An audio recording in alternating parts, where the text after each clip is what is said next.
Good afternoon, good evening, good morning, good day, wherever you are in the world today. Welcome to our Big Book 12-Step Workshop. Please join me in prayer, an intervention for an open mind and an open heart. God, please set aside everything that I think I know about myself, my brokenness, the 12 steps in you for an open mind and a new experience of myself, my brokenness, the 12 steps, and especially you.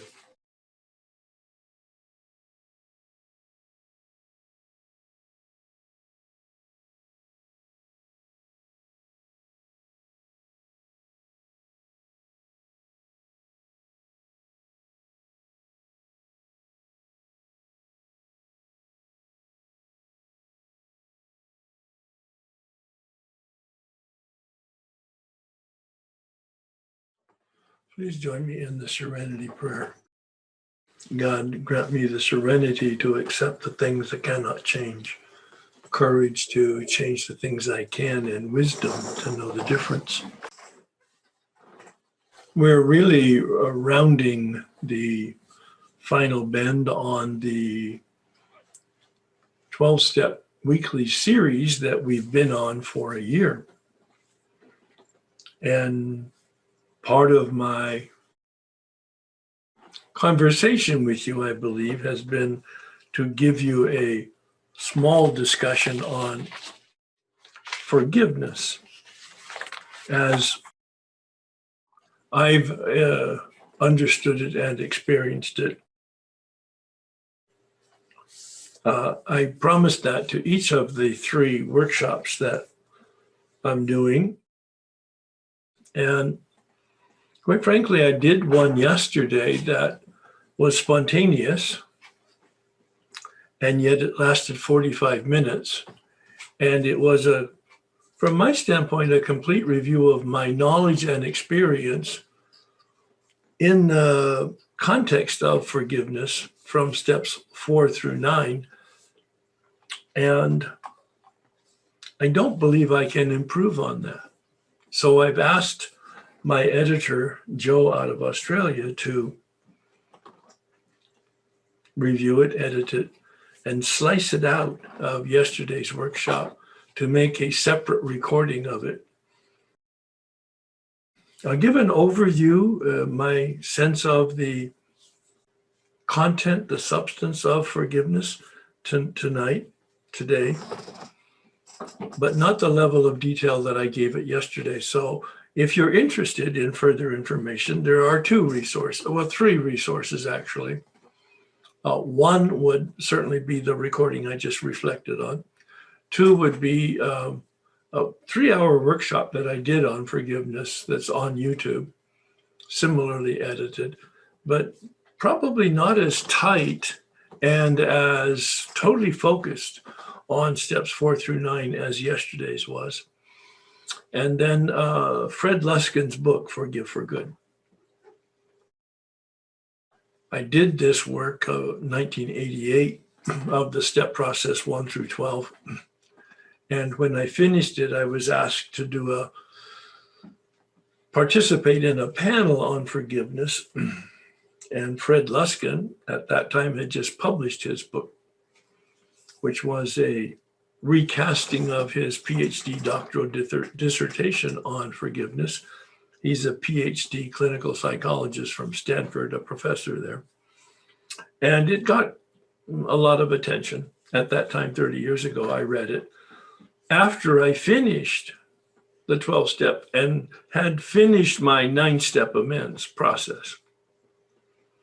And when I read it, I recognized that his description from a psychological standpoint was a parallel description of my experience from the 12-step standpoint. Obviously, the vocabulary is different. He codifies it in psychological terms and in stages. And mine was really representative of my experience from steps 4 through 9. And I wrote a meditation on it at that time. which I've included in the Way of Life document for each year that I've done the workshops with the group. And several years ago, I modified it to reflect the 6 stages that Dr. Luskin represents in the psychological process, to capture that cycle, that process. If you have the Way of Life document, it's pages 38 to 40. What it does, it tells us what forgiveness is not.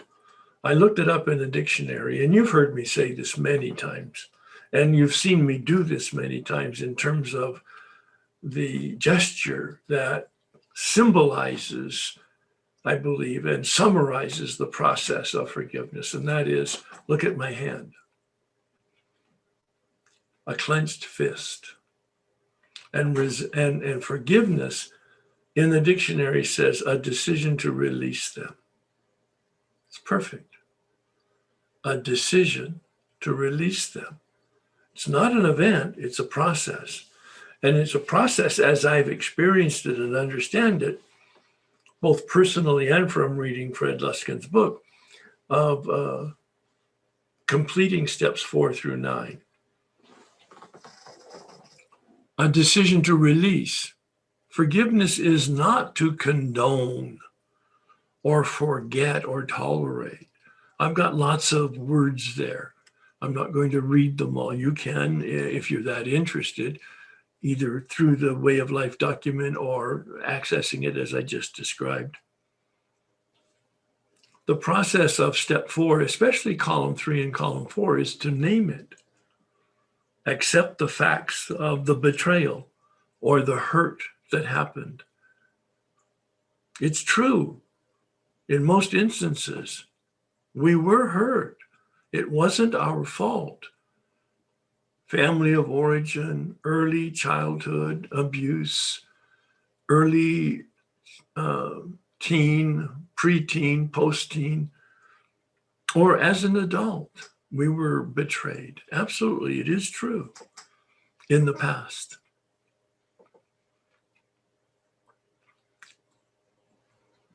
We were hurt deeply, maybe in a life-changing way, unfortunate, tragic, sometimes criminal. Post-traumatic stress syndrome, it's absolutely true. It changes our lives, it changes our personalities, it changes our whole trajectory. Irremediably, can never really be repaired in some of our cases. It's true. And the whole point, of course, of the 12-step process is now to deal with that reality. Deal with it. I don't mean to be cold. I do mean to be a realist. Deal with it.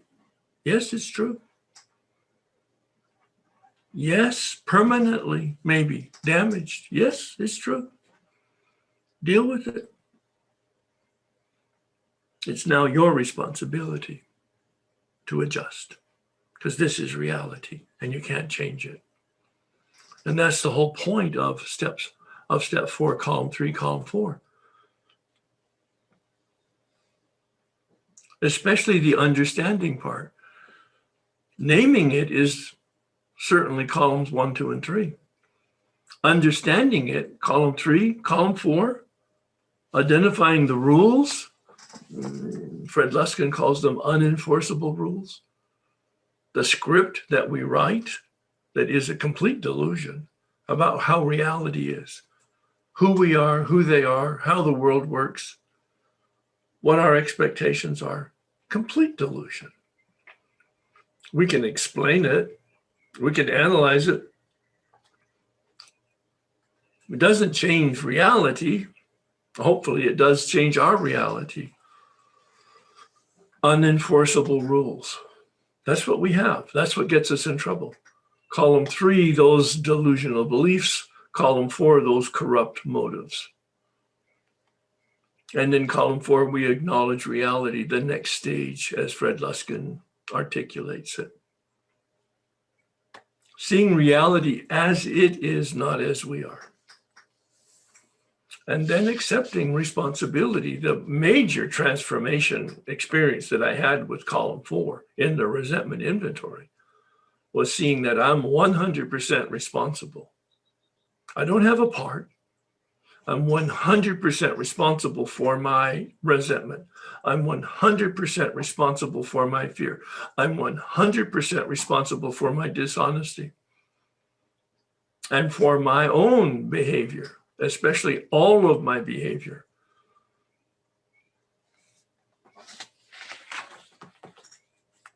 And finally, making a decision to reveal it all in step 5, making a decision in step 6 and 7 to be changed and to be accountable, making a decision in steps 8 and 9. Hear the echo here.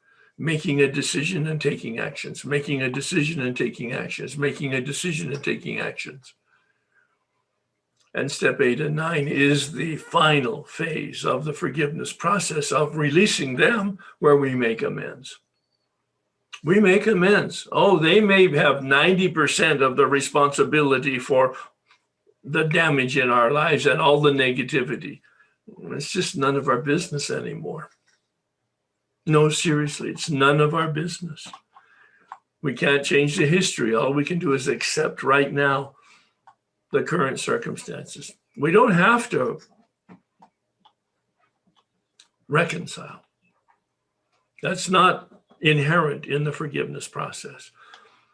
Even parents, even siblings, even children, if you don't want a relationship, you don't have to have one. There's no shoulds here. What do you want? What's the principled action? There's where the rubber really meets the road. We've identified principles in the resentment inventory, in the fear inventory, especially in the sex inventory. We've transgressed those principles as we saw it in step 6 and in step 8. And we're making a decision now in step 8 to change it. Both our own commitment to principle and behavior, but also to repair the damage that our unprincipled behavior caused to other people and institutions. Made a decision and taking action. Faith without works is dead. That's the quote from the scripture. The letter to James, the letter of James in the Christian Bible. One of the key documents is the foundation of the Oxford group, which is the predecessor group to Alcoholics Anonymous. My own sponsor said faith without action, willingness without action is fantasy. Don't tell me you're willing. Don't tell me you're willing unless your feet are moving. If your feet are moving, that's the evidence that you're willing. If your feet aren't moving, you're just in delusion. Oh, I want to want. Yeah, okay. Are you doing anything? Well, no, I'm waiting to want it enough. You're in fantasy. Make a decision and then take the action. The whole concluding part of the meditation is a prayer and a meditation, because I'm powerless to do everything I just said. And yet I'm fully responsible to do it. That's the conundrum we started with in step 1. Powerless, and yet in step 2, completely responsible. And especially in step 3, where we make the commitment. And in steps 4, 5, 6, 7, 8, and 9, we saw underneath every one of those steps powerlessness, and yet ultimately our responsibility. Phenomenal. Very organic process that recognizes our human constituency, that we have a mind that knows and a will that makes decisions.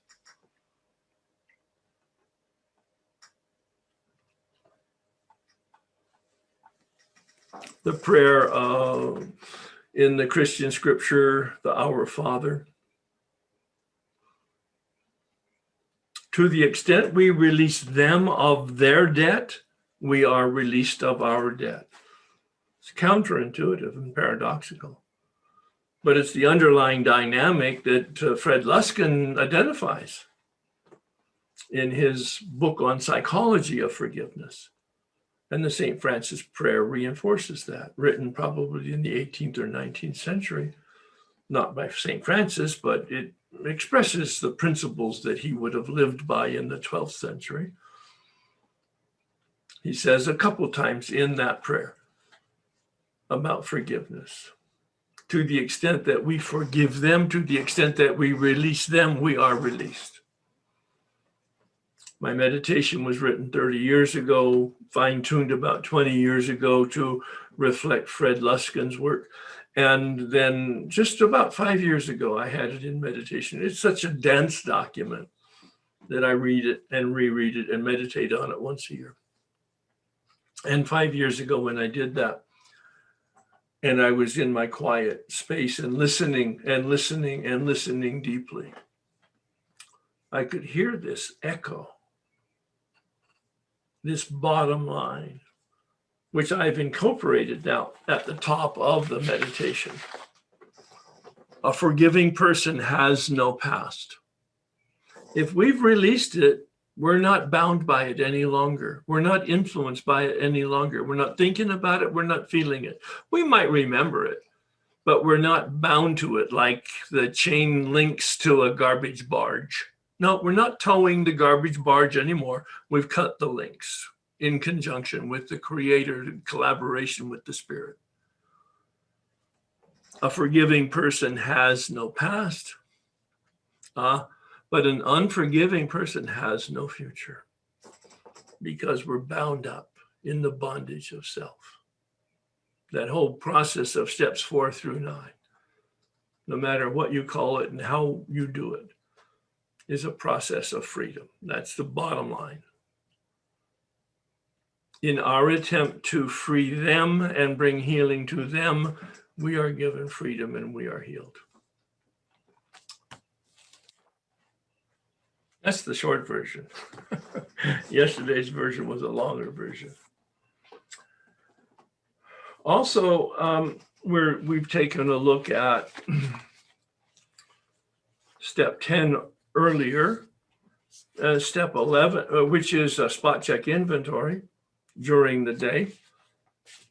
We had a teaching on step 11 at the beginning of the workshop. The bottom line on it, and I'll do a summary here of it also, if you want a detailed teaching on meditation or contemplation, I call it the umbrella of intentional consciousness. Again, go to YouTube. One of the benefits of COVID is I've had the opportunity to use the tool of Zoom to record or re-record all of my work and to do 2 or 3 hour workshops on various topics. Intentional consciousness and meditation was one of those, and it's been edited, it's on YouTube. And if you're interested in an expanded and in-depth presentation discussion on meditation, step 11 primarily, with PowerPoint presentations to reinforce the words, then I recommend that you go to that. Meanwhile, the simple approach to step 11 was my experience in 1988. The man had me read the material and highlight it, and then reread it and outline it. That outline is also in the Way of Life document. I think it's pages 45 to 50, right in that area. It's a complete outline, in addition to a confirmation of a script that people can use with the actual prayers in it, the actual questions in it, some reflections in it, to lead you through and to give you a sort of a prime the pump experience with the beginning of a practice, a daily practice. That's what the big book asks us to do. It suggests that we have a daily consciousness practice.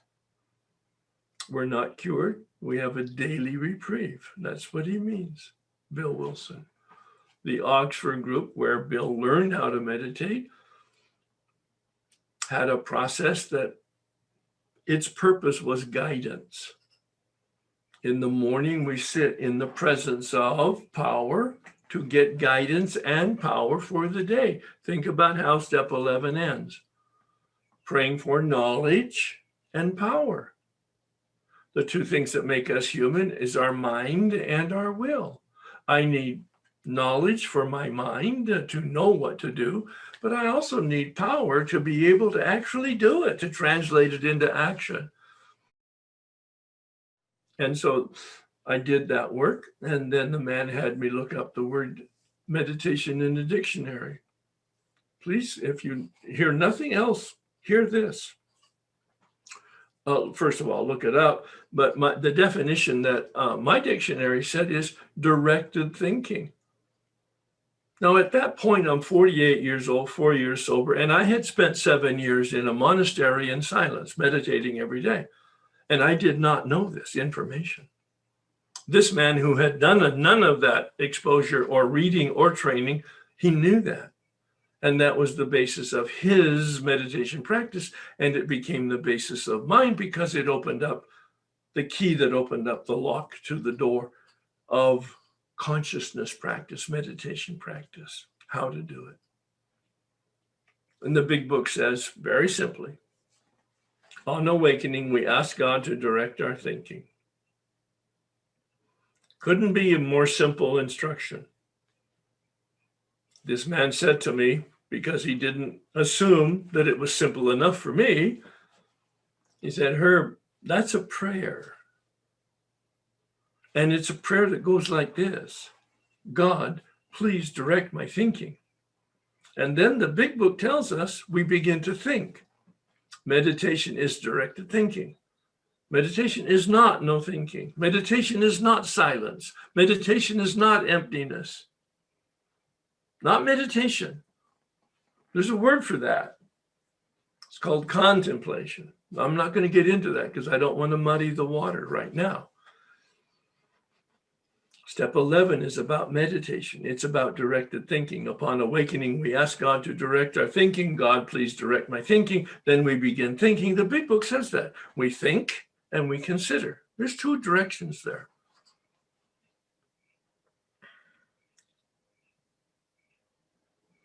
Here's what the man said to me that opened the door. I'd never heard it before. And I have had a daily, consistent practice of meditation for 32 years because of that information. We ask God to direct our thinking, then we begin thinking, all in the book. Here's what's not in the book. And we listen to our thinking as the response to the prayer and the medium of the message. It's brilliant. It's so simple, I missed it for 48 years until this man explained it. God, please direct my thinking. Then I think about the day and I listen. Not hear. God doesn't speak to me verbally. I don't hear words. That's why I love that corrected translation of the wee small voice that I mentioned some workshops ago. I came across that. It was powerful in connection in the context of this conversation. And you hear it all the time, the wee small voice. It's cute, it's wonderful, it's poetry. It has some simplicity to it, it's nice. It's just not a translation that's accurate. I don't translate Aramaic, but I read people that do. And this person said, it's not wee small voice, it's tiny whispering sound. Well, that might sound subtle, but that's not. That's as subtle as a Mack truck. Because there's no verbiage here. Tiny whispering sound. And I listen to my feelings, and I listen to my thoughts, and I listen to my intuitions, and I listen to my awareness, and I listen to anything that's worth listening to that's going on in me. I listen to my mind. I listen to my thoughts. I listen to my thinking. I listen to my reflections.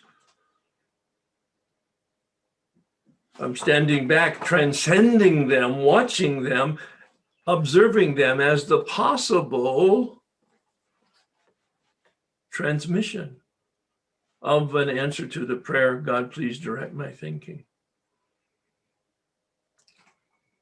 Now, I've got a 3-hour workshop, as I mentioned, so obviously I unpack it with more complication and some more words and some more direction and some more observations, and I add in there a little bit about prayer, and I add in there a lot about contemplation, because that's the majority of my practice today. That's sitting quietly and still in the presence of presence, to allow presence to have its way with me, a process of transformation. Meditation is a function of the mind to get guidance. Contemplation is a function of the will to consent to transformation. Meditation is about information. Contemplation is about transformation. I like to contrast it in words. It's not that clean or simple. It's not that black and white, but it sets it up. It really sets it up. Contemplation is not even considered in the big book in the sense of the practice that I'm talking about. So I've now wandered a little bit outside of step 11, although it's in the spirit of it. That's why it's in part of my practice.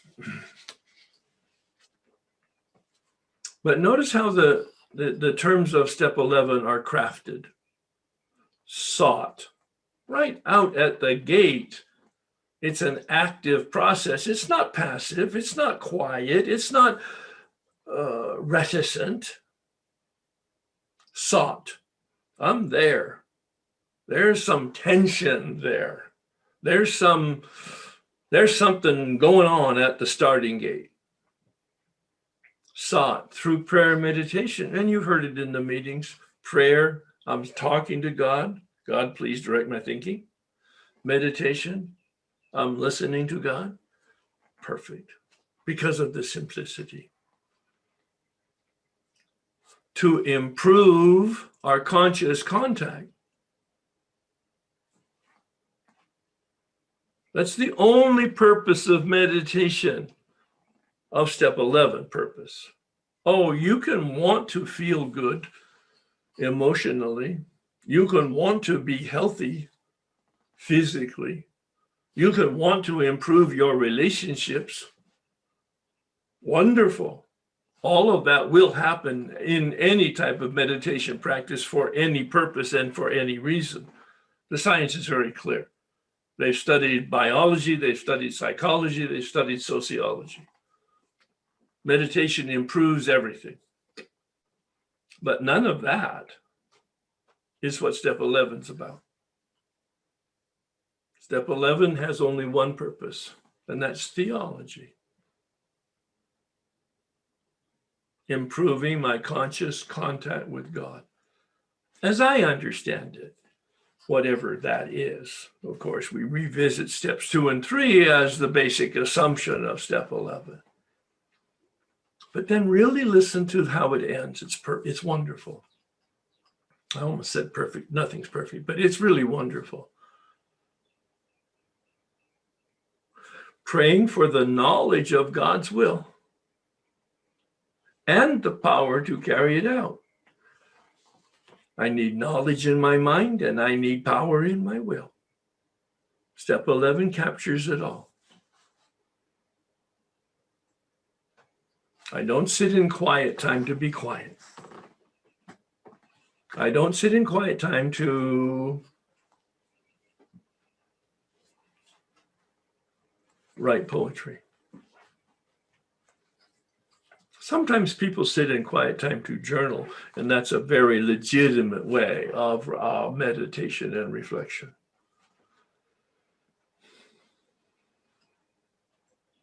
Music might help. I mentioned that, I think it was yesterday or the day before, for lots of different reasons and scheduling, I was not able to do my morning meditation practice. And I wanted to have time in the presence. So at 4:00 in the afternoon, I had some time and I sat down, and I was kind of disrupted with the day and kind of agitated. I hadn't done any exercise and I wasn't able to so I put on a CD on Gregorian chant, a group of monks, a cappella, singing the Psalms in Latin, meaning to me. And within 10 minutes, I was very much in the presence. I turned the music off because it interferes with my time, but I had no problem then sitting for 30 minutes having my step 11 practice that day. I'm very practical, as you know, and I've repeated many times. What can you do? What will you do? What's important? What helps you? That was longer than I intended, but I think that's a healthy discussion on step 11. So let's have a discussion as to where you're at in the step work and any comments or questions or experiences with whatever I've shared today or whatever you heard I shared today. I wanted to talk about the homework assignment questions and the discussion that I had with my group with them. And there's some questions that were asked. Have I changed in the way I think? Oh, yes. Have I changed in the way I feel? Have I changed in the way I behave? And what has been my experience over this journey? Okay, so this is my third journey with you. And this one is, I've had a powerful, set aside prayer occurrence for me. I've been bitching and moaning about being single for many years. And so I had I've been through the steps with this. I've addressed it in different ways.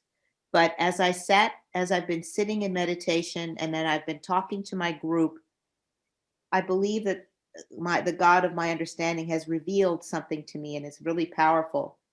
And it's not that I'm single, it's that I'm powerless over loneliness.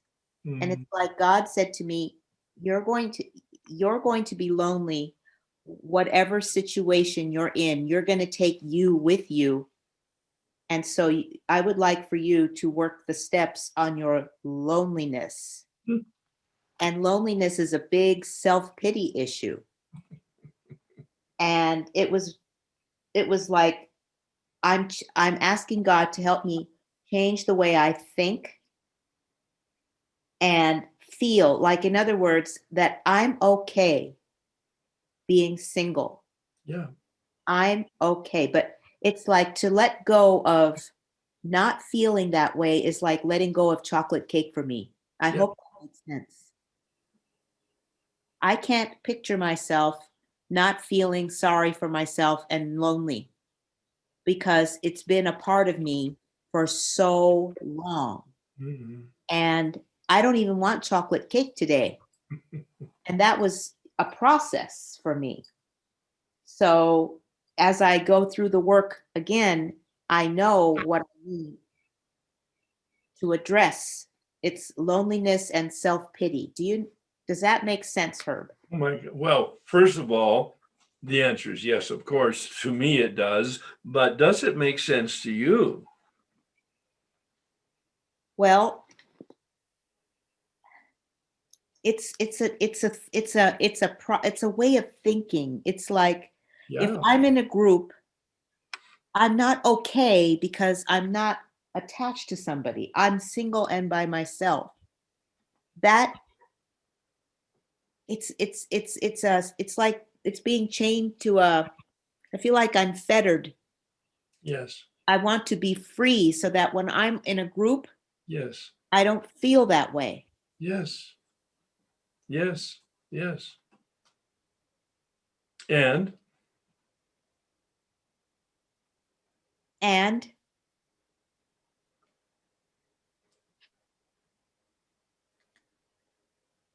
I want to be okay if I'm single for the rest of my life because all of my inventories say my biggest fear is being alone for the rest of my life.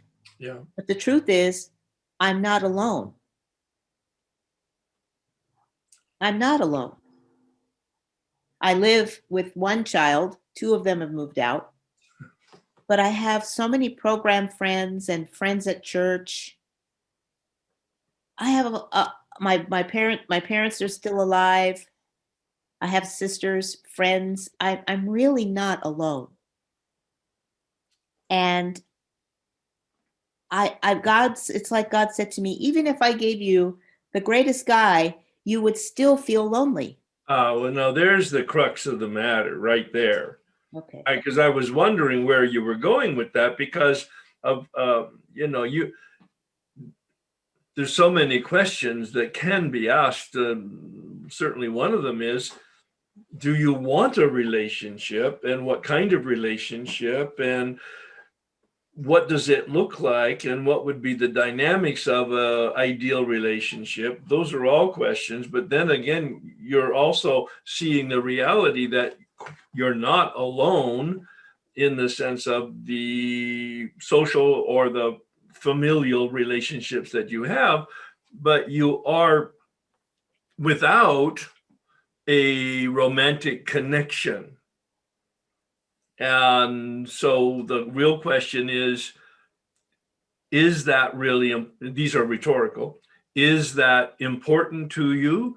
And how important is it?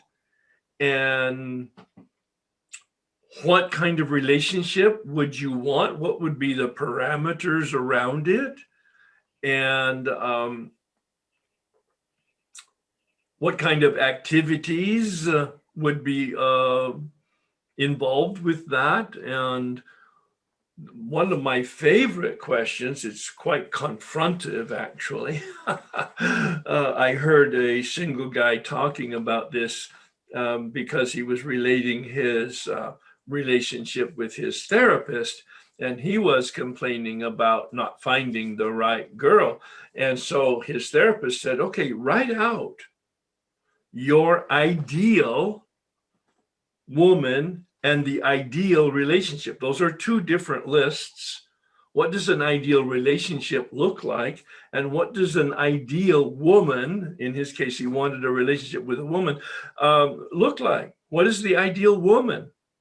So he did all of the diligent work in prayer with the set aside and all the rest of the meditation went with it. It took weeks for him to do that.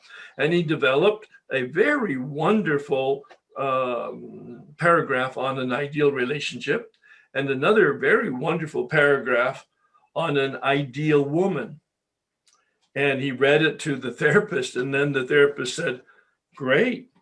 As soon as you become the man that will attract that relationship and woman, you'll have it. I thought, oh my God, that is like in your face. I hope you hear the wisdom of that. I do. Yeah, yeah. Well, I've been working on that through my step work, through the therapist that I saw. Yes, wonderful. Yes. So, but it's really, it's like, that geographic frame of thinking, like I take me wherever I go. Exactly. I take loneliness wherever I go. It doesn't matter. Right, So right. I'd like to face loneliness in a form of self-pity that is a grip on me.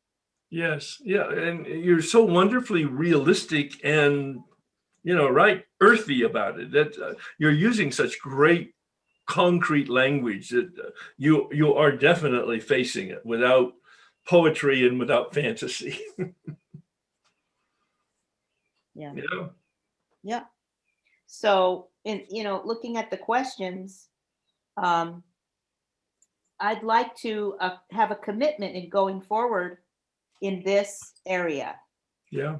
And to stay accountable, and to just like when this ends, it's not like an ending for me. It's just simply start over for me. Yeah. Yeah, it's a phase that we go through, and now we're on to the next phase, whatever that might mean. Some people cycle into the listeners workshop to use it as a really good meeting. Other people take a break of a year or two or three between workshops, and some people rework the steps themselves at 3 years or 5 years. But that's my experience with it, that it's like that dimmer switch. As long as we on a daily basis stay gently pressed up against it, moving it forward a notch today for a little light, then we will have enough light at some point to see what the next indicated step is. Yeah. Okay, thank you. Thanks so much for sharing that with us. That's very practical. Then I just wanted to share with you how deeply meaningful this whole experience has been. I was talking with, I think, my sponsor the other day, and I mentioned how at the very beginning, we were talking, I think it was one of my first discussions with you on a Friday night, and you had mentioned about perfectionism being almost as deadly, I'm using my words, as any other addiction. Yeah. And I really heard that. And so this past year, I really worked on not being in my perfectionism and still keeping myself accountable and working to the best of my ability. But sometimes, you know, it had to be as good as it was. And I was, today I got a text message from someone who used to be in this group with us. And he was asking me if I had any Friday night meetings that I thought were really good. It was kind of a smart ask, but I said, well, my favorite meeting of Friday is Herb K Friday night, with like a little heart. Like, duh, you know that, and you threw it away. Like, what the hell's wrong with you?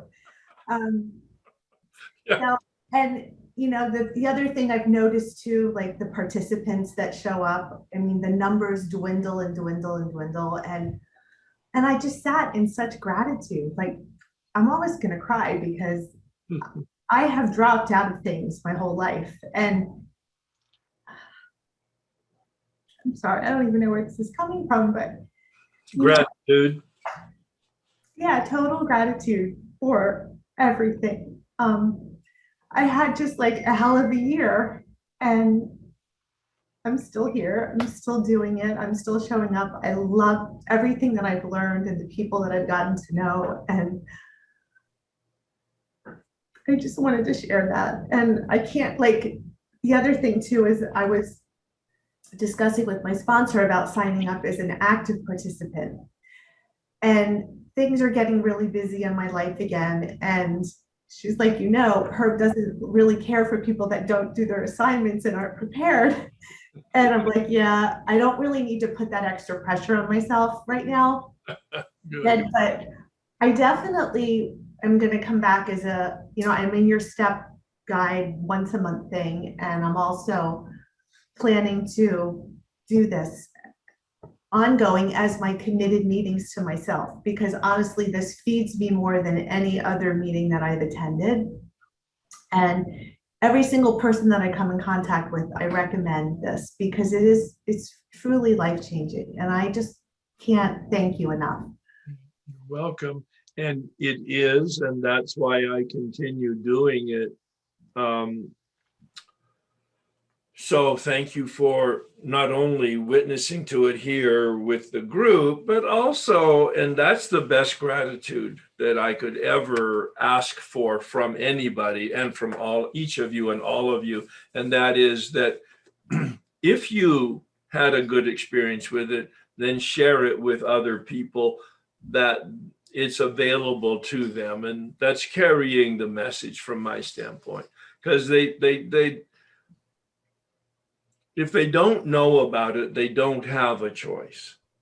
If they do know about it, then at least they have a choice. They can say yes or they can say no. Yeah. And then just a question that kind of came to mind with making amends and really not knowing if you've harmed someone. Yeah. In order, like, I could relate so much to the guilt. Like, I need to be walking around to everybody and apologizing because I feel so guilty. Right. And using it for my own benefit, which I know this is all for my own benefit, but it's not for my benefit to make amends. It's for their benefit. Right. Like, Exactly. well, I guess I just get a little like, if I'm, with the sponsee who might have a question, I think that's where I feel like the least secure is how to recommend for someone and even for myself. Sure. Yeah. And you learn over time, and your instinct is right on the money from my standpoint here. And the operating principle is you make it sure that number one, there is harm. Number two, that it's substantial so that it's worth interfering with their time and their effort that you approach them. Those are the two of the criteria anyway. And then if we have guilt and or we have shame or we have tension or discomfort of something, it's our problem. Don't make it somebody else's problem, and then deal with it in writing, in prayer, in conversation with the sponsor, maybe with a therapist or a counselor or an ordained person, but take those kinds of actions to address your guilt, your shame, your disturbance, your problem, and without involving somebody else. Don't make your problems somebody else's problems. I agree. And then I know you also don't really love the living amends, but Oh no, contrast. I love living amends if it's in the sort of the spirit of what I've talked about, and that is living changed. right, okay, that's what I would. Yeah. Oh no, I think that's right. Very much Because there are healthy thing. that I can't necessarily amend because that person might be dead or the institution not be available, but Right. every day when I wake up I have a chance to be a better human being, and I do that. Yes. As And maybe it was inappropriate. Well, for instance, it would have been inappropriate for me to tell my wife every time I did a kind act for her as part of my intention to set the table right from the justice standpoint. That would have actually been pride, arrogance, manipulation on my part. So when I live differently, but I live anonymously, being kind and thoughtful about living with my wife, of course, then for me, that's the living amend. got it, 100%. Yeah. Mm-hmm. Yeah. But what you sensed or actually heard from me concerning living amends is where it's a substitute for the actual activity that I believe the book calls for. And that's just the way certainly alcoholics rationalize not doing something. I agree. Yeah. All right. Thank you so much. Yeah. I'm working on my step 6, 7, 8, and 9, kind of on an ongoing basis. What does it mean you're working on step 6 and 7 and 8 on an ongoing basis? Oh, well, like my character defects are in 6. And so what I was doing was you have a list of your character defects, so you're not working on 6. No, I guess not. All right. And so have you completed your 8 step? Yes, I have 2 amends that I'm going to be. Wait, you have to hear my question. Have you completed your 8 step? Yeah. I didn't ask you about your 9th step. I asked you about your 8th step. Do you have a complete list? Yes, I do. Okay, so now you're working on your 9th step, right? Mm-hmm. Yes. So that's where you're at. You're working on completing your 9th step. Every time you complete a 9th step amends, then you take a look at your 8th step to get the next amends in the queue, right? Mm-hmm. Mm-hmm. Well, I don't know. What is your plan? Yes. What is your plan to complete your 8th? Well, that's what you just suggested. It sounds really good. Yeah. But what about the character defects, though? I can't seem to just get rid of them overnight. the step 6, like Step 6 the is character Step defects. 6 is over. Step 6 is over. Hmm. You made the list. Now, in step Mhm. 7, you're praying. What is it you're doing in step 7? Well, I'm reading the prayer, the step 7 prayer, and asking for removal of these resentments. Are you doing it globally or one at a time? Not the resentments, I meant the character defects, one at a time. I heard you suggest, or somebody was suggesting, to do it one a day. That's a nice approach. I think so. And are you talking to anybody about what you're doing and what you want to change? That would be a good idea, to start with my sponsor to do that. It's for me, it's the 1-2 punch. Yeah. Yes, I pray because I'm powerless, but I talk to somebody about how I'm behaving, how I want to behave, and how I'm actually behaving in light of that prayer. And I do it once a day, or I do it once a week, or I do it once a month. But in some way, I'm holding myself accountable. Without that, I don't think we get much traction. I had someone talk to me about, like, I haven't done an amends. An amends I need to do is to my daughter, because of my coder. And of course, we need that accountability, but I haven't done the amends yet because I feel that I'm still very codependent and still want to give her advice. For instance, on the phone, that's a tiny example. Sure. So someone suggested, why don't I talk to her and say, this is what I'm doing. I know that this is my behavior. Could you keep me accountable? Could she be my accountability partner? So what do you think of that? Is that kind of kooky? Not much, actually. You're making her a parent. Yeah. Well, Okay. Now, if you say to her, yes, this is what I'm doing, this is what I want to happen, this is who I want to be. I know I've dropped the ball here many times, and I'm having a difficult time changing my habits. You have my permission. Yeah. Wait here. You have my permission to tell me where I'm misfiring. I'm not asking you to nag me. I'm not asking you to parent me. I'm not asking you to discipline me. But you have my permission, if I misfire in this area, to remind me, because I probably won't see it. You hear the difference? Okay. Yeah, I do. It's quite subtle, but I'll maybe write it out and practice that. Yeah. Before I say it. Well, I did that with my wife, and I did that with my boss. Okay. And so I have very practical experience with inviting people to, I want to be a better person. If you want to help, this is what you can do.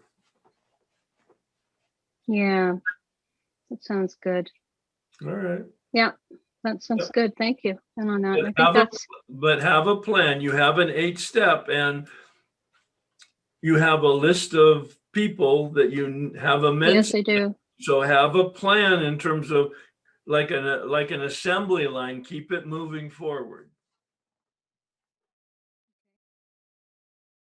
And I needed that recap, and especially being clear on between 6 and 9.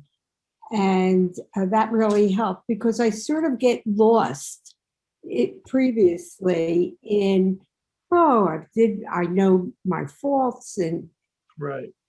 It just doesn't have that sense of boundary around it that I can, right.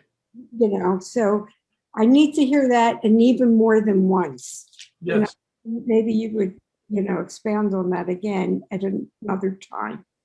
I had a question for you. I had discussed with my group, and one of the things that I committed to was honesty and not lying, whether it was making an excuse why I can't come to a wedding, or talking to my husband about, what I did or spent or whatever. Anyway, my problem, what happened was, I'll tell the story very briefly. I did a friend a favor and took her to a dentist to have implants. I had to wait outside of the dentist's office. They wouldn't let you go in. And I was sitting a block from my ex-son-in-law's new office. My daughter said, I don't want you to have any relationship with him. That's none of her business. She doesn't get to tell you what to do. Hello? Yeah, but that's hard for me because Okay. Yeah, it's hard for you. Yeah, okay. Flying is hard too. Yeah. What is going to be your point? the point is, I called my daughter. I said, by the way, I just want you to know that I spoke with John, and he did ask me to go to lunch, and I didn't, because I want you to know how important, your happiness is to me, because that we don't have a fabulous relationship. All right. Set up, you do the same thing. I asked you not to, and then you go tell them it's my idea. So I Now, didn't. see, you're playing a game here. Unfortunately, you're a puppet on strings. All right. Yeah. You had the vocabulary and the language that you had with your daughter because she has you on a string and a tight leash. And you had to tell her the story, you had to apologize, you had to explain. You're a grown woman and you're the mother. You have an ability and a responsibility to be independent. You make up your mind how you want to behave, and you don't need to explain it to anybody. Anybody, even your husband, by the way. Which is tough because they're. All right. Well, you can be a 4-year-old. Yeah, you're right. You're right. I worry about everybody Yes, of course you do. and pleasing them and want to make. Yeah, and you're not going to win. You see, as soon as you start being quote transparent to your daughter, the way you're transparent is trying to please her, and she slams you with it. Mhm. Yeah, so that you're in a no-win situation. So you're going to have consequences if you continue with your attitude. The only thing I have to suggest is that you change your attitude and take responsibility and begin to cut those puppet strings and be independent. And what she does is she comes into a room and she ignores me. She talks. Well, that's what she does. Yeah. You're trying to earn her love, and all she has is another rope on you as a puppet. So I can live by my principles of being nice to whoever I want, and it's not purposeful. There will be consequences of you being nice to your ex-son-in-law. There will be consequences. Your daughter might throw a tizzy because she's 4 years old. Mm. Mm. But how important is it for you to be an independent adult? That's all. Or to suffer all of this walking on eggshells all the time. Right. And I have so many amends to make to her. Well, are you making them? I thought by just respecting what she wishes. You're not respecting what she wishes. You're doing what you're told. Wait. You need a real education in what does it mean to be independent. Yeah. Read Codependent No More by Melody Beattie. All right. I don't believe you just committed. I think you want to get off the line. You don't want any more of me. Are you kidding? Let me tell you something. At least I have a way out of this locked room that I came to you in. and I see the door, and I've walked out the door at times. Yeah. I'm so grateful, because anytime I don't want to do something, for myself, I say, where are your feet? Where's your head and where's your feet? Yeah, so You're on it. Get the book Codependent No More by Melody Beattie and read it. Only if you want to improve the quality of your life. I do, but how do you make amends to somebody with an attitude like that? And do you have a sponsor? Yes. The great question for a sponsor conversation. You know what my sponsor would say? And I'm not responsible for her reaction. That's right. I love your sponsor. She's a mature woman. All right. Thanks so much. Yeah, so thank you. I've just naturally just started happening that I've been reflecting on the process, even on calls with friends and things like that.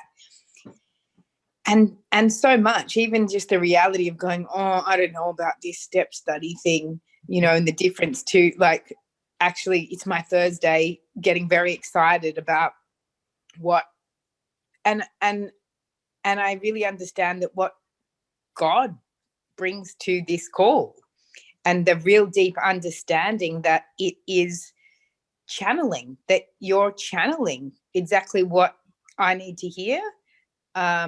And that the group does the same. So a deeper connection with the trust in that I'm right where I'm meant to be. And I like the conversation of balancing out the acceptance with the decisions I've made in my life. I'm coming to 40 at the moment, and just what you were speaking about, follow your feet.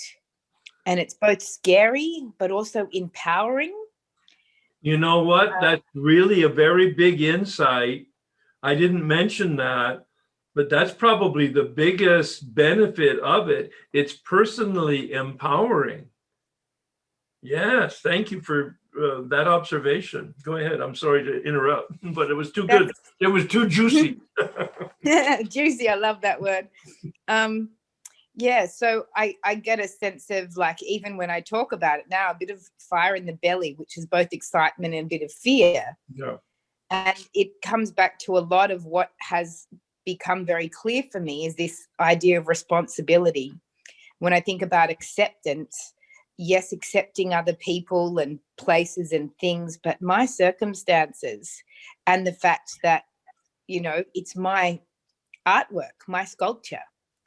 And I have a choice, not necessarily because I can get very fearful about making decisions, but that I have a choice about how I respond. Yeah.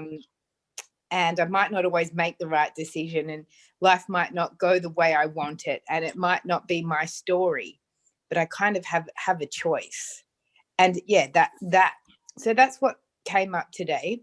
And then just reflecting on the internal shift in me that I could think came effortlessly, but they didn't. It came from the process as opposed to me actually doing something. Again, God inspired, and me letting go and going step by step, and still to continue that I'm not finished.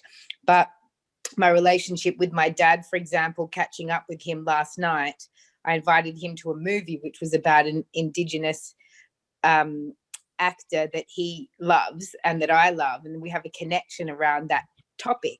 But he had to have a beer, and it was at 7:45, which was later into the evening, and I said, "Oh, is it too late for you?" But I know he wanted to come. And I could tell that he did his best to have his beers before, and he smelled a bit like beer. And I was just like in loving acceptance, and my idea of, no, you shouldn't have a drink and you've got to do this. And along I took him, and it made it fun and funny. And to the extent that, the movie wasn't even on, it got cancelled. The screen didn't work. My dad and I were sitting in the movie theater just chatting, and he's going deaf and he couldn't hear what he was saying. and asking people, what was he saying? And usually I am cringing and I'm nervous and I'm trying to cover up who my dad is, and he's not a reflection of me. And there was just a man behind me who had a giggle, and I recognized that, you know, this he gets that this is my dad. It's not Right. me. Right. And he saw something beautiful happening, and I saw something beautiful happening was me, you know, accepting he told somebody else a story and I didn't poke in and say, and this is between me and my dad, but I can get like this is the root of how I can be with lots of other people. So me telling you this one story about dad and how I want to jump in and say the right words for him or react how I think he should to make sure everybody sees me in a particular way, I was able to just sit back, let him tell his own story and let people respond the way that they needed to respond, and me kind of go, okay. And it was funny, and I could lovingly accept the story. And of course, I've heard it before. And I was quite proud of it because he's a great storyteller and quite entertaining. And I had a similar situation with my brother where I want this connection, and we both happen to be working at the same school and casual teachers. And I didn't know we was going to turn up that day. And all of me would have liked him to say, hey, Jones, I'm going to be at school today. Should we meet for lunch? And I rocked up, saw my brother and said, hey, Luke, nice to see you there. And then I didn't invite him to lunch, although in my heart I was like, how cool would it be if I could kind of wanted to go, this is my brother, let's hang out at lunchtime, this idea of perfect family. But of course my brother's a bit distant and does his own thing, and, you know, anyway. Well, but do you hear what you're saying, though? See, none of the circumstances changed. Yeah. But your whole attitude changes the circumstances. Yes, and I'm just more conscious of how Exactly. I've wanted to change, but I haven't been able to. That's and it's right. tiny, Herb. It's tiny stuff. That's right. It's very subtle, and it can go the other way. Like sometimes it's 2 steps forward and 2 steps back, and my thinking sometimes is there, and sometimes I'm having to do a bit. Like this took a lot of work. I didn't contact him at all, and to even forget about it. And he called me like, hey, where are you? I'll come and sit with you at lunch. And I was just like, that's a bit of a miracle. Yeah. But it was just, it seems like a very small thing, but it's quite huge, because the internal shift, like you were saying, is that it was more effortless, more conscious, and again, more how I'm conscious of how in other relationships I can be. It's not a nice way to be. The neediness, the wanting, the controlling. Right. That's the heart of this program. Where it takes us is to step 11. And although its primary mission, of course, is conscious contact with God, I really like to focus on step 11 as improving my consciousness. End of sentence. Yep, get it. I agree. Just like what you're talking about. The more conscious I am, the more I can pay attention to the details. Then I have much more technicolor in my life. Yeah. Well, then I have the option to kind of go, I'm aware of what's happening. I have that choice. And you don't have a choice if you don't know you have a choice. Yeah. That's correct. Yeah. Yep. So you can go ahead. Yeah. So they're the real little, I realize, pots of gold that have been happening, and also the trust in this process, that it is accumulative and that I'm right where I'm meant to be. I think I mentioned those things, already. And I can be doubtful or whatever, but just keep kind of taking the action. And I can feel like towards the end, I can notice my tendency not to be as, I'm doing the homework. I haven't done as much of the homework. But I trust that what I hear from you, I show up to the call and I'm doing some reading. Yeah. But I still recognize that even sometimes when what you're saying is exactly what I've been thinking, or what I needed to hear, or it's like a gift. Or again, what somebody else will speak about is like, I don't need to speak because my questions have kind of been answered. Yes, the benefit of the community. That is correct. We can listen and we can have an experience, and we don't have to share because somebody else has already made the comment. Yeah, that's wonderful. Yeah. And one last comment is, I know I kind of talk a lot, and usually I like to talk a lot, but this thing about what I've noticed is that that very fact is that the way I learn is by listening. Yeah. I'm a good listener. And I think I have to show up, I have to be seen, I have to be heard. But in actual fact, I get more out of listening. In the past, it would be like, and I actually noticed too, I was talking to another fellow about it, this can be quite nerve-wracking. My time to have a chat with you and in front of everybody. I come from an acting background, but it's extremely vulnerable and it's very brave to come and do it with honesty. And I can also learn to trust that, I should have said this, or I should have said that, or I wanted them to hear this, or I'm constantly in analysis about what I could share for others or could have got for myself. That's just your ego talking. Yeah. Yeah. Yeah. Yeah. Anyway. All right. Thank you. Thanks. So I told you I would report back after I made the amends with my ex-fiance. Yeah. And I was able to say I was a bitch and I'm okay about that because it is what it is. And he laughed. He laughed. And that's what that's his kind of defense thing. And so after it was all over, I said to him, "Why did you laugh?" And he said, "You don't use those words." And so that's not whatever that means. So what happened is, it's the first time. Okay, so he kicked me out of his house in July. I became the victim until January.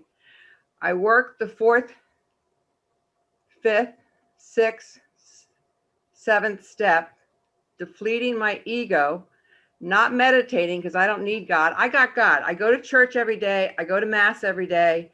That's all I need. And so now my ego is deflated. I really need God really bad. And I realized not only do I need mass and all that's wonderful, but I got to start meditating. So I started meditating. And what I got out of the experience of telling him how I was heartbroken of affecting his peace of mind is I don't have compassion. And I'm not a compassionate person. It's like, get on with it. What's your problem? Let's move it. I'm a worker. And so I've been in relations since I was 16. I like men. I like relationships. I have a blast. I like the attention I get. And I realized today, I can't be in a relationship right now. I have to learn. There's a puzzle and there's a piece there that I have to learn. I have to learn to be compassionate. I have to learn to listen. Oh, by the way, he tells me he has PTSD. And what happens is when something he doesn't go the way he thinks it should go, his brain shuts off. And that's why he threw me out, so quickly and not thinking about it. And so it's like, wow. He had told me in the beginning he had it, but I just move on, get it together. You've been doing Herb K. Why don't you have it together? No compassion. So what I got from it all is how I'm going to learn compassion is I got to help other people. I want to stay out of relationship. Yes. I want to work with other people because for one thing, I want to practice listening and I want to practice compassion. Yeah. Now I'm going inside. I don't have it yet. Don't get me wrong, but meditation has really helped me. Yeah. It's really giving me, I'm hearing those gentle little voices. I need to write it down because I forget what I'm told to do. Yeah. But what he told me to do is help other people. Yeah. And so there's a service, not only in AA, I want to do it in other ways too. And So anyway, I'm very excited about my new life. Yeah. And I have to have meditation though. Yeah. I have to have meditation. That's all part of it. Yeah. You know, it's just been a wonderful, wonderful, it's been hard. It's been painful. And it's the best hardness and the best pain I've ever had in my life. Yeah. Yeah. And as you listen and want to help other people, you will hear things for yourself. And actually, that will make you even more helpful to people. So there's a dynamic there of the interaction with the people and yourself that will come out of your motivation. That's authentic transformation. You're going to be able to listen and learn for yourself and change, as well as being even more helpful to other people, more effective in your helping. It's a dynamic process that you will experience. I'm talking from my own personal experience. Working with other people has softened me up to be able to actually listen more deeply to other people. And that's the dynamic back and forth. I got it. Yeah. I need softening. Well, some of us do, and some of us need to be toughened up. Mm. Yeah, that's not your problem. That's not my problem.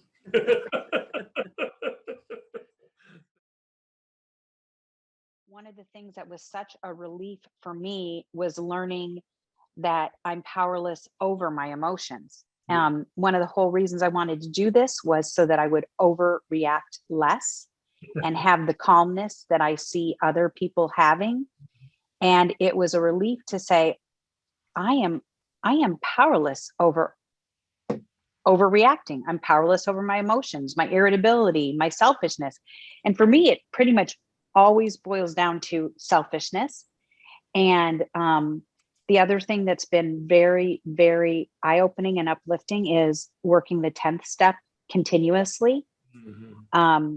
And then obviously I put into place the prayer and meditation early on. I took your practice and I love that. Yes. And I wanted to comment on something with the God's will, my will thing, because I struggle with that too. But now I've kind of released it because I feel like if I'm constantly turning to God, no matter what, it's going to be okay. So yeah, I might make a mistake, but my eyes are on God. So he's going to be there supporting me to get through it. Yep. And to try to make good from the mistake. And so it kind of just relaxed me a little. And the other thing that I think I learned with the over emotions is I'm probably a ripe candidate for CODA and learning how to employ those tools. So that's something that I'm looking into. And it's just been really, really good for me. And I also see why so many people have done this over and over and over, because we started out really slow. I really feel like I am sprinting right now. Yes. And I'm still working on my 9th step in terms of, spacing out who I can talk with and planning that out, because I didn't want to rush it and be hasty. Absolutely. And so I'm kind of working that as well as what we're doing today. And I'm like, I'm just going to have to do it again. I'm not going to rush this. I'm going to take my time. It's okay. And I'll just do it again. And I feel like each time, it is peeling the onion. I'll still get more from it. And obviously, probably different people each time. So you learn that too. And so it's just been very, very helpful. Yeah. Yeah. No, all of that. Wonderful. Oh, I was curious. One thing, in explaining the difference between meditation and contemplation, the contemplative prayer, what is the section of your contemplative prayer? What does it look like? Are you repeating a sacred word? What does it look like for you? I was just curious. I use a methodology called centering prayer. Okay. It was written about by its founder, Father Thomas Keating, in his book, Open Mind, Open Heart. And it really is about sitting just quietly in the presence with a capital P, consenting to the presence, consenting to inviting and being and receiving the energy of that presence to transform me. I'm not thinking anything, I'm not doing anything, I'm aware of the presence and I'm consenting to it. I'm saying thy will be done, essentially by my stance, by my attitude. All right. Thank you so much. I look back at my the answers to my initial questions, and they were about having a deeper walk with God. And the questions, that was B, and then question C about willing, am I willing to go to any lengths? I was willing and am willing, continue to be willing to have God bring up to my consciousness anything that's blocking my deeper walk with him. Little did I know I was able to uncover the scripts that I had determined as a little child that caused me to walk in life the way I did. This, Herb, has been beyond my expectations. That was my desire. But what has occurred was beyond my expectations. Yeah. The other thing I want to say, when you were asking one of the girls if when she prayed about her character defects, whether she prayed in general or for specifics, and my mind grabbed onto that. I said, aha, there is a key in this. Because when I prayed, I did a generic prayer. Right. So what I did today was I went back to all my column 4s. You know, I had made a list before, but today I consciously went back to my column 4s where we list our characters, and I made that list. And my intention is to go over them and to pray over each of them. I had an experience today, which is interesting. The story doesn't matter. My emotion was, I felt really disappointed. My feeling was disappointment, okay? Intellectually, I understood the reasons why, but emotionally, I felt disappointed. But what I did was, because of who I have been in my past, I took that disappointment and it crescendoed and crescendoed and crescendoed into a scale of 10 out of 0 to 10. Mm. Interestingly enough, when I went back over my character defects today, one of my character defects, distorting reality for a need of intense emotions. So I took a number 2 on the scale. And because of this need to feel life and have passion, turned it, Herb, into a number 10. By the grace of God, I have neutrality around food and money today. So I didn't spend any money and I didn't eat anything, you know, but I realized, you know what? I need to pray. I need to ask for this to be removed. To me, I've just graduated with a PhD, Herb. Yeah. Now, tell me a little bit about, though, the word disappointed, because I'm not quite yet making the connection that you intended.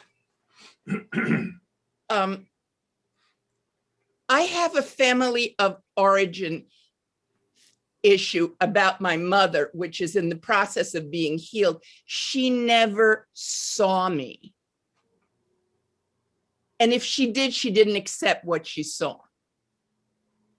But you So- indicated disappointment, though, as the result of some review you were doing, and I wasn't able to connect what it is you were trying to communicate. Okay.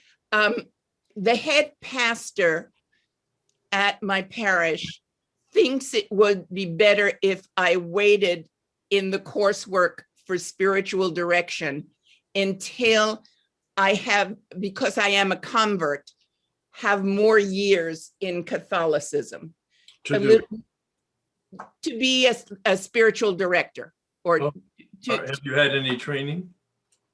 I have had no training. The intention was to get training. Oh, sure, I see.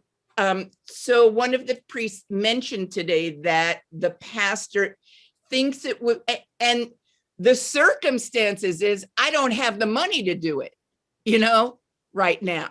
Sure. So it's not in his timing, but it was mentioned that the head pastor thought I would wait. The trigger was I see. not being seen for No, who I am.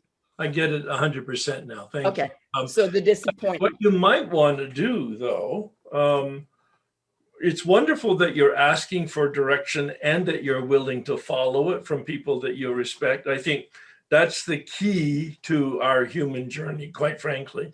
And so I'm totally endorsing that.